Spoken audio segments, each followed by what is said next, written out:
باللہ من الشیطان الرجیم بسم اللہ الرحمن الرحیم۔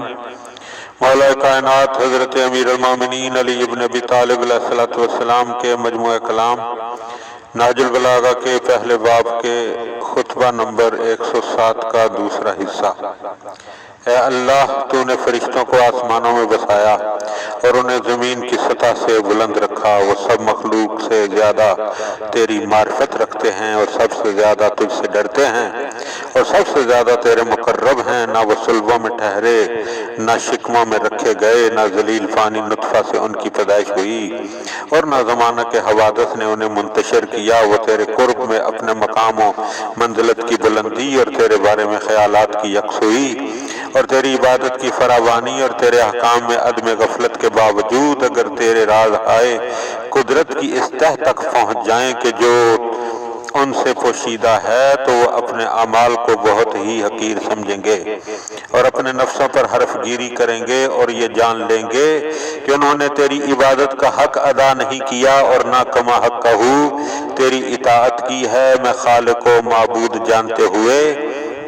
تیری تسبیح کرتا ہوں اور تیرے اس بہترین سلوک کی بنا پر جو تیرا اپنے مخلوقات کے ساتھ ہے۔ تو نے ایک ایسا گھر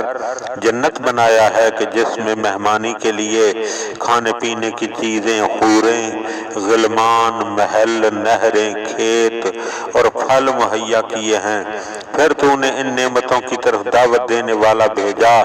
مگر نہ انہوں نے بلانے والے کی آواز پر لبیک کہی اور نہ ان چیزوں کی طرف راغب ہوئے جن کی تو نے رغبت دلائی تھی اور نہ ان چیزوں کے مشتاق ہوئے جن کا تو نے اشتیاق دلایا تھا۔ اور وہ تو اس مردار دنیا پر ٹوٹ پڑے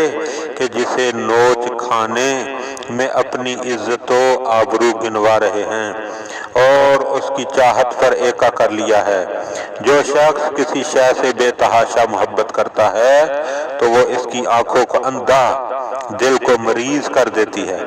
وہ دیکھتا ہے تو بیمار آنکھوں سے، سنتا ہے تو نہ سننے والے کانوں سے۔ شہوتوں نے اس کی عقل کا دامن چاک کر دیا ہے اور دنیا نے اس کے دل کو مردہ بنا دیا ہے اور اس کا نفس اس پر مر مٹا ہے۔ یہ دنیا کا اور ان لوگوں کا جن کے پاس کچھ بھی وہ دنیا ہے بندہ و غلام بن گیا ہے۔ جدھر وہ مڑتی ہے ادھر یہ مڑتا ہے، جدھر اس کا رخ ہوتا ہے ادھر ہی اس کا رخ ہوتا ہے۔ نہ اللہ کی طرف سے کسی روکنے والے کے کہنے سننے سے وہ رکتا ہے اور نہ ہی اس کے کسی واعظ و پند کرنے والے کی نصیحت مانتا ہے۔ حالانکہ وہ ان لوگوں کو دیکھتا ہے کہ جنہیں عین غفلت کی حالت میں وہاں جکڑ لیا گیا کہ جہاں نہ تدارک کی گنجائش اور نہ دنیا کی طرف پلٹنے کا موقع ہوتا ہے، اور کس طرح وہ چیزیں اس پر ٹوٹ پڑی کہ جن سے وہ بے خبر تھا، اور کس طرح اس دنیا سے جدائی کی گھڑی سامنے آ گئی کہ جس سے پوری طرح مطمئن تھے، اور کیوں کر آخرت کی ان چیزوں تک پہنچ گئے کہ جن کی انہیں خبر دی گئی تھی۔ اب جو مصیبتیں ان پر ٹوٹ پڑی ہیں انہیں بیان نہیں کیا جا سکتا۔ موت کی سختیاں اور دنیا چھوڑنے کی حسرتیں مل کر انہیں گھیر لیتی ہیں، چنانچہ ان کے ہاتھ پیر ڈھیلے پڑ جاتے ہیں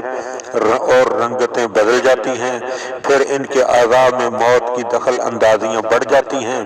اور کوئی ایسا ہوتا ہے کہ پہلے اس کی زبان بند ہو جاتی ہے، در صورت کہ اس کی عقل درست اور ہوش و حواس باقی ہوتے ہیں، اور وہ اپنے گھر والوں کے سامنے پڑا ہوا اپنی آنکھوں سے دیکھتا ہے اور اپنے کانوں سے سنتا ہے اور ان چیزوں کو سوچتا ہے کہ جن میں اس نے اپنی عمر گنوا دی ہے اور اپنا زمانہ گزار دیا ہے، اور اپنے جمع کیے ہوئے مال و متاع کو یاد کرتا ہے کہ جس کے طلب کرنے میں جائز اور ناجائز سے آنکھیں بند کر لی تھی اور جسے صاف اور مشکوک ہر طرح کی جگہوں سے حاصل کیا تھا۔ اس کا وبال اپنے سر لے کر اسے چھوڑ دینے کی تیاری کرنے لگا، اور وہ مال اب اس کے پچھلوں کے لیے رہ جائے گا کہ وہ اس سے عیش و آرام کریں اور گلچھرے اڑائیں، اور اس طرح وہ دوسروں کو تو بغیر ہاتھ پیر ہلائے یوں ہی مل گیا، لیکن اس کا بوجھ اس کی پیٹھ پر رہا، اور یہ اس مال کی وجہ سے ایسا گروی ہوا کہ بس اپنے کو چھڑا نہیں سکتا۔ مرنے کے وقت یہ حقیقت جو کھل کر اس کے سامنے آ گئی تو ندامت سے وہ اپنے ہاتھ کاٹنے لگتا ہے، اور عمر بھر جن چیزوں کا طلبگار رہا تھا اب ان سے کنارہ ڈھونڈتا ہے، اور یہ تمنا کرتا ہے کہ جو اس مال کی وجہ سے اس پر رشک و حسد کیا کرتے تھے کاش وہی اس مال کو سمیٹتے، نہ وہ اب